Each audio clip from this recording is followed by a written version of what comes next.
The number one challenge that people experience when letting go is deepening their attachment to outcome. Say, for example, that you desire more money or a new relationship. Now, when you're attempting to let go of your desire for one of these things, what ultimately happens is that you'll unconsciously let go so that you do get or gain that desired outcome. And this happens very subtly, unconsciously. For example, you'll say things like, I'll let go of desiring more money so that money just comes to me. And you're subtly, always unconsciously kind of aware of it, waiting for it, wanting it. Or I'll let go of wanting this person so they come back to me. Now, if this is happening, then you can be certain that your ego mind has hijacked your attempt to let go. The ego is driven by two motivators: desire and aversion. So really wanting something and really resisting something. And what happens unconsciously is that you've created a contract with yourself. You've decided that I won't allow myself to feel how I want to feel. I can't feel happy, joyful, abundant, peaceful until and unless I get what I've been wanting. Or I can't feel free or safe until this situation that I hate goes away, until I can escape this situation. Attraction and aversion. When the ego has hijacked letting go, it's strengthening its attachment to the outcome. Letting go is a natural consequence of shifting what it is that you truly desire. So I want you to think about, for example, a drug addict. Now, let's say this person wants to stop using drugs. They typically don't do this successfully when all they want is to stop, because the power, the pull of the addiction is so strong that they need to be able to shift their desire for what they want. So, for example, they decide, I want more freedom. I want to know what it is to be truly healthy. I want to tap into my full life's potential. They need to shift what they value. And when they do this, their drug use becomes clearly in conflict with their new value. And so to release it becomes more natural simply because they've realigned their values. Now, the same is true for any ego behavior. Anything that you're wanting to create a transformation around happens naturally when you become clear on what you desire. So the question is, what do you truly want? The goal behind using desire powerfully is to align it with the true desire of your soul. Now, to do this, you must first understand the distinction between your higher mind, or your soul, and the lower mind, or the ego. The soul desires to know the Creator. It desires to feel connected to Source consciousness, and it does this through higher levels of emotion and consciousness within. States like joy, inner peace, love, happiness, acceptance of the moment, forgiveness. These emotional states of being, these higher levels of consciousness, are found within, and it's how the higher self knows its connection to Source. The ego mind, on the other hand, the lower mind, is only driven by base desires. And so these are short-term pleasures, and you've experienced this. When you're driven by these short-term pleasures, you need more. It's like the drug addict example. It's a never-ending cycle because it doesn't truly fulfill the soul. Now, once the distinction between the higher mind and the lower mind desires becomes clear, the choice is yours. And if you choose to align your desire with the desire of your soul, you will know when you're in conflict with that choice. You're going to become aware of the triggered states of unconsciousness within.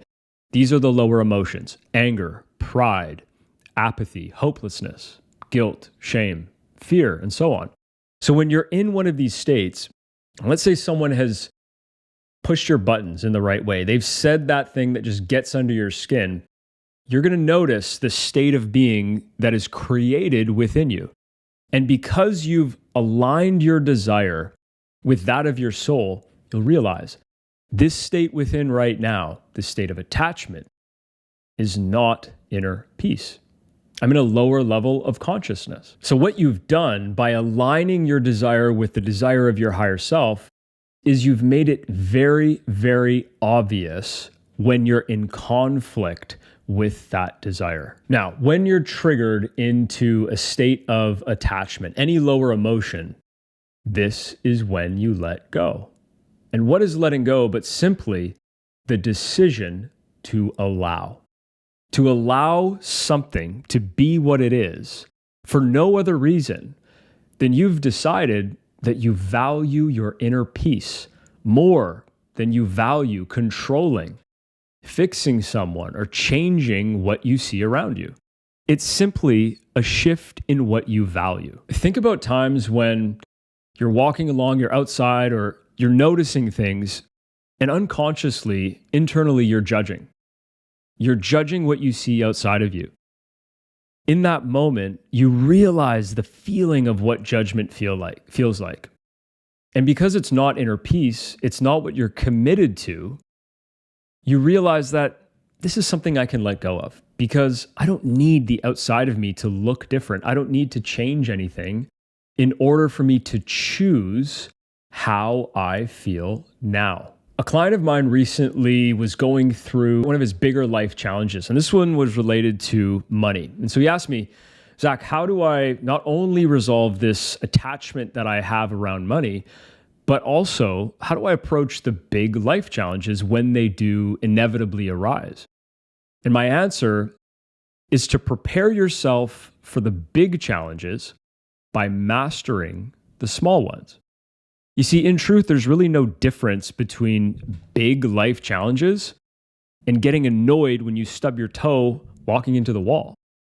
You're not experiencing circumstances. You're not experiencing conditions. You're experiencing how you respond to them mentally and emotionally.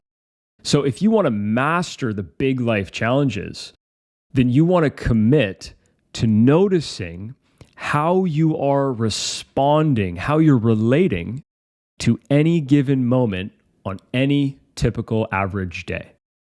This is essentially the choice to become aware of how you relate to the moment. You notice when things don't go your way making a meal at home. You burn the toast at breakfast and you get annoyed, you get reactive because you don't have time. And so you become emotional. Or someone says something to you at a public event and you become reactive because you were having a good time until that person said the right thing in the right time in the right way and it got under your skin. Noticing when your peace is taken away because of how you feel about something gives you the ability to make a new choice. Ultimately, this must become a devotional act. Mastery is the only way. On a moment-to-moment basis, you ask yourself, am I serving the soul or am I serving the ego? How will you know? Feeling is the indicator. Your state of being will show you directly and very clearly how you are relating to the moment right here and now. So you're either doing this consciously or unconsciously. Unconsciously, of course, you're emotionally reactive. Consciously, you're aware.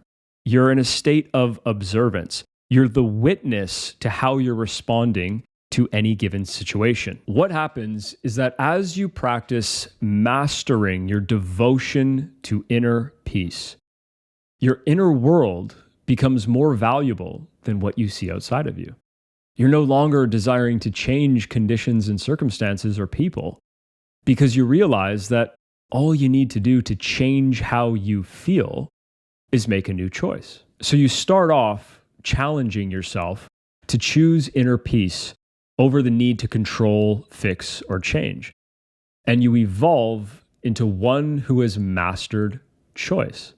the choice to consciously choose your state now. When you can master your ability to choose your state in any given moment, you've mastered the art of letting go.